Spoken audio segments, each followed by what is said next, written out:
The Initiation by Matthew Meyer. I saw my family drink the red liquid inside the glittering gold goblet. One by one, I could tell was already doing its job. My sister's bloodshot eyes bugged out, revealing an intense shot of excitement. My father's face grew sickly pale, but he was feeling better than he ever did as a living human. When my mother and younger brother took a sip, they let out howls of joy, malicious sounds of laughter. My family was gone, and all that was left was me. The goblet felt lighter than it looked, even with the red, shiny liquid nestled inside. I stared down into it, the blood of the vampire elder. It was the gasoline that fueled a mortal for eternity. Once you drank even a sip, there was no turning back. The hallway where we had met the vampire elder and his disciples was dimly lit by torches that were lining the stone walls. Even in the dim, lime-green glow, I could make out my silhouette in the goblet. I could see the reflection's look of uncertainty. "I don't think I want to do this," I said. My voice came out in a hoarse whisper. I had doubts if anyone heard me. My mother still had the excited look on her face. It was a look that was telling me that I wouldn't regret a thing, but I knew I would. I enjoyed being immortal. I missed my home and my friends back in the mortal realm. The only reason we were all there was because my parents are easily manipulated. It's not that hard to convince a human that they have an opportunity to become invincible and fly and do all the fun stuff you see in the movies. My siblings, of course, were on board with it. If they could fly, they'd make any sacrifice that came with it. I must be the logical one in the group or something. My father always said I had a very inquisitive mindset. I could see through people and their ways of doing things. He nicknamed me Weasel because weasels are sneaky creatures. I don't sneak with my body, I sneak with my mind. The vampire elder shambled up to me, his feet swiftly maneuvering over the floor, making swishing noises. He had a large black hooded cloak draped over his emaciated body. The only skin that was showing was the gray and deteriorating slab on his skull. The closer he got, I could see there were patches of hair growing out the sides of his cheeks. The top of his head was bald except for a few gray hairs that stuck out like he had touched an electrical current. Deep in the crevices of his face there were two glowing red eyes that spelled doom for any mortal that came across him. The eyes burned into mine. They flickered and danced like fire. I could immediately tell what he was trying to do. He was trying to hypnotize me.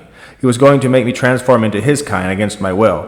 The concept of democracy was a forbidden thought in this world. Only a dictatorship prevailed. Quickly, I tore my eyes away from him and dropped the goblet. The elder's blood spilled onto the plushy velvet carpeting, automatically soaking itself into it. I ran down the seemingly endless hallway, not looking back. I didn't want to see if the vampires were following me, and I didn't want to take a second look at my family. They were one of them now, and I was all alone. My heart was pounding furiously, my legs felt like rubber. I wanted to run faster, but the apprehension had consumed me, causing my body to stiffen up like air on wet clay. The hallway was becoming darker also. My vision was slowly fading away, and pretty soon I found myself in complete darkness. I was now really alone. I slowed my pace to a near standstill. I held my hands out like a blind person, feeling my way through the dark. There was literally no escape if you couldn't see. The vampires had trapped us down there. We were doomed from the start. The more I thought about it, the more it seemed like our destiny. It was our destiny to become another blood-sucking, unholy creature of the night. I stopped completely, bending over in attempts to catch my breath. My heart felt like it was going to explode at any moment. What was really weak, however, was my mindset. It was buckling. The strong-minded person that I was, that my parents raised me to become, was starting to falter. That was the problem with being a human. No matter how strong you think you are, there's always a weak spot, and I never really considered mine until now. They would be coming for me eventually. They know there's nowhere for me to go now. It was the darkness that drew out my weak spot. Its pitch-black blanket had smothered me and made me submit. My human side was screaming to not give in, that there was still hope, but it too was being smothered by my logical side. Logically, there was nowhere to go, and the only choice was to go back and become the thing that would never make me weak again.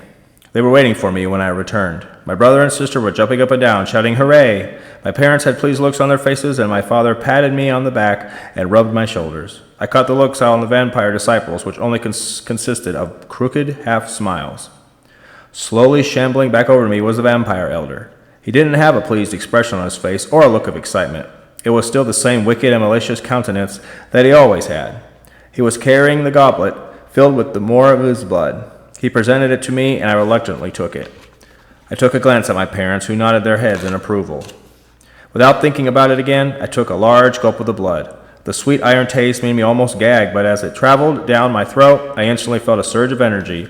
It was like taking an energy drink, but with 100 times the amount of sugar. I could feel my muscles tightening and growing solid, and my teeth, well, let's just say they were keeping the vampire tradition going. From the January 2019 edition of Blood Bond, the initiation was written and narrated by Matthew Meyer.